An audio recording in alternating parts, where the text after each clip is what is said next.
안녕하세요. 멍멍입니다. 오늘은 프랑스의 보드게임 스플렌더를 소개하겠습니다. 스플렌더는 르네상스 시대 보석 상인들의 사업을 배경으로 한 게임입니다. 스플렌더는 광채라는 뜻입니다. 스플렌더는 10세부터 누구나 2명에서 4명까지 즐길 수 있으며 한 판 플레이하는 데 걸리는 시간은 30분입니다. 스플렌드의 구성물은 다음과 같습니다. 귀족 타일이 10개로 르네상스 시대의 유럽 각지의 실존 인물들입니다. 그 인물은 다음과 같습니다. 개발 카드가 90장으로 1단계 초록색 카드가 40장입니다. 0점짜리 카드가 7장씩 5종류, 1점짜리 카드가 1장씩 5종류입니다. 2단계 노란색 카드는 30장입니다. 1점짜리 카드가 2장씩 5종류, 2점짜리 카드가 3장씩 5종류, 3점짜리 카드가 1장씩 5종류입니다. 다음으로 3단계 파란색 카드는 20장입니다. 3점짜리 카드가 1장씩 5종류, 4점짜리 카드가 2장씩 5종류, 5점짜리 카드가 1장씩 5종류입니다. 그리고 보석 토큰이 총 40개인데 6종류의 보석이 각각 사파이어 7개, 다이아몬드 7개, 에메랄드 7개, 루비 7개, 줄마노 7개, 그리고 황금 5개입니다. 다음으로 게임의 준비입니다. 인원수에 따라 귀족 타일을 배치합니다. 그리고 뒷면의 색이 다른 3종의 개발 카드를 각각 더미로 만든 후 잘 섞어 일렬로 늘어놓고 다시 더미마다 카드를 4장씩 오른쪽에 펼쳐 놓습니다. 6가지 색의 보석 토큰을 한 곳에 모아둡니다. 보석 토큰을 모아둔 곳을 게임 중에는 공동창고라고 칭합니다. 플레이어가 4명일 때는 귀족 타일을 5개 사용하고 단계별 개발 카드는 4장씩, 그리고 보석은 모두 사용합니다. 플레이어가 3명일 경우는 귀족 타일은 4장, 단계별 개발 카드는 4장씩,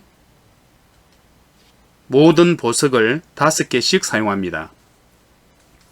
플레이어가 2명인 경우는 귀족 타일은 3장만, 단계별 개발 카드는 4장씩, 그리고 보석은 황금은 5개 다 사용하고 다른 보석들은 4개씩만 사용합니다.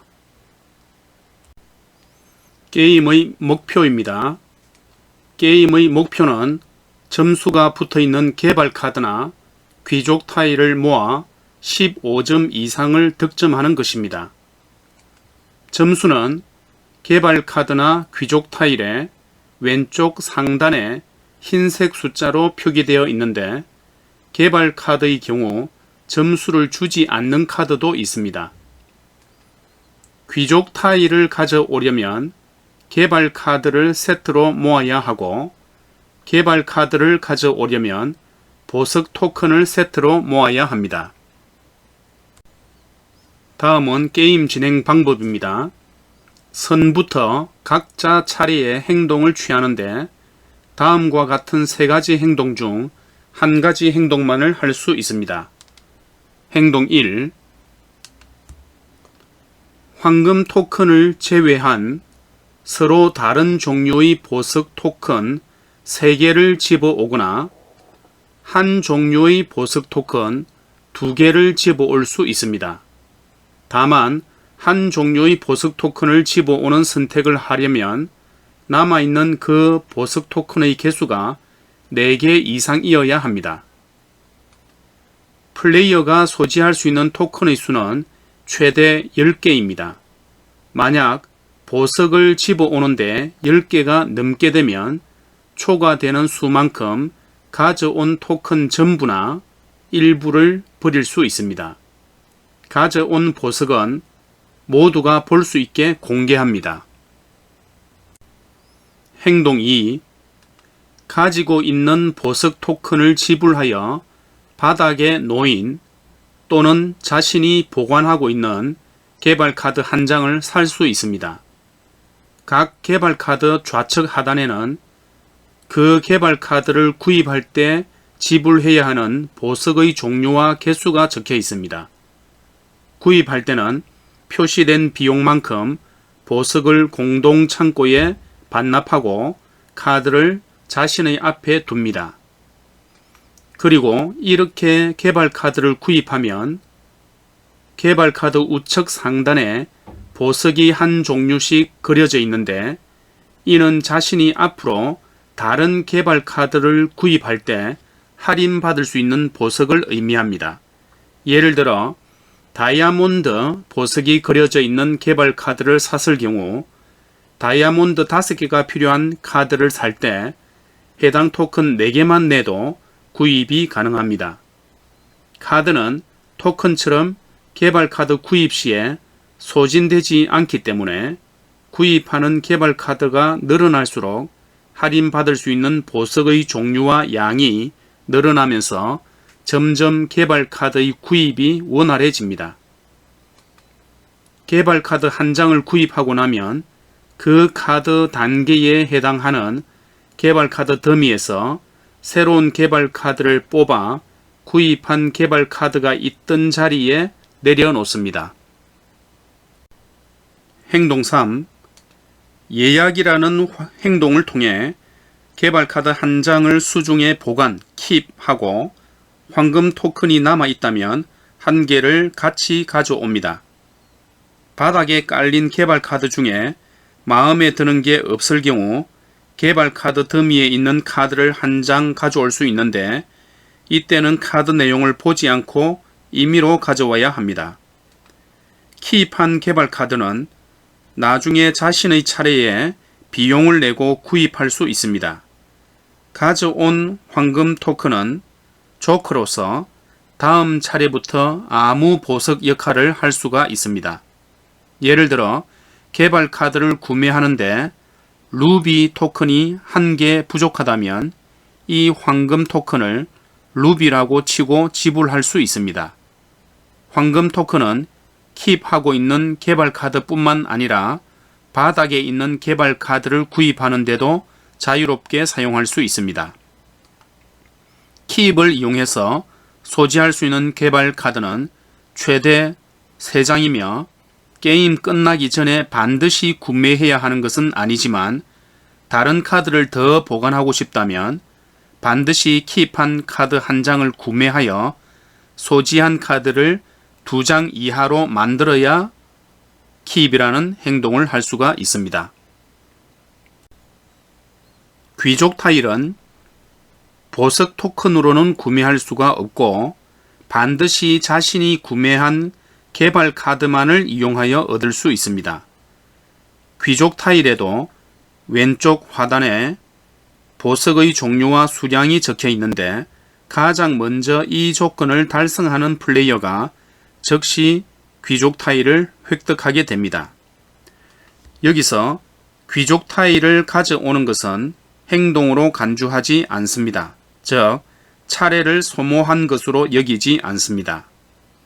단, 동시에 2장 이상 귀족 타일의 조건을 달성했을 경우 그 차례에 모두 가져올 수는 없고 한 장씩 가져올 수 있습니다. 물론 이렇게 되면 귀족 타일을 획득하는 데 있어 선이 매우 유리해지는데 공식 가이드북에 기재된 룰은 아니지만 이를 좀 공정히 하기 위하여 선순위 차례의 플레이어가 귀족 타일 획득 조건을 달성했을 때 만약 같은 라운드의 후순위 플레이어도 해당 귀족 타일의 획득 조건을 달성하게 되면 둘 다 획득한 것으로 인정해 주거나 점수를 양분하는 등의 룰이 존재합니다. 귀족 타일을 가져올 때에는 3점이 추가되는 형태이기 때문에 순간적으로 점수를 뒤집을 수 있는 상황이 생기게 됩니다. 그렇기 때문에 귀족 타일을 수집하는 전술 또한 상황에 맞게 훌륭한 전략이 될 수 있습니다. 다음은 게임의 종료입니다. 누군가가 자기 차례를 마치고 15점 이상을 달성했다면 맨 마지막 순서로 게임을 플레이한 사람까지 차례를 진행하고 게임을 마칩니다. 게임을 종료한 시점에서 점수가 가장 높은 플레이어가 승리합니다. 동점인 경우에는 개발 카드 수가 적은 사람이 승리하게 됩니다. 전략 및 노하우입니다. 첫 번째, 건실한 기술자보다 구두쇠가 유리할 수도 있습니다. 처음 게임을 하는 사람은 차근차근 싼 카드를 모아 점수가 높은 카드를 값싸게 구매할 수 있는 상태가 먼저 되려고 시도하기 마련입니다. 하지만 그 전략은 대개의 경우 잘못된 판단입니다. 게임에 이기기 위해서 필요한 것은 많은 점수가 아니라 딱 15점이며 그 15점을 최대한 빠르게 만들어내는 것이 이기는 방법이기 때문입니다. 상황과 경우에 따라서는 건실한 발전을 포기하고 큰 점수 카드만 바라보면서 구두쇠처럼 보석을 아껴야 할 때도 있습니다. 그리고 그런 전략은 실제로도 자주 쓰이는 전략입니다. 두 번째, 카드를 선점할 때 놓치기 쉬운 것이 있습니다. 황금 토큰으로 카드를 선점할 때 종종 사람들이 놓치는 것이 두 가지 있습니다.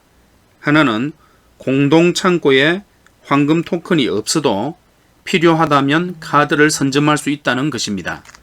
특별한 보상 없이 카드만 선점해 두고 싶다면 황금 토큰이 없어도 카드는 집어올 수 있습니다.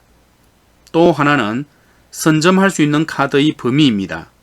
카드를 선점할 때는 펼쳐진 카드가 아니라 공개되지 않은 더미에서도 가져올 수 있습니다. 다만 이때는 더미 맨 위의 카드만 가능합니다.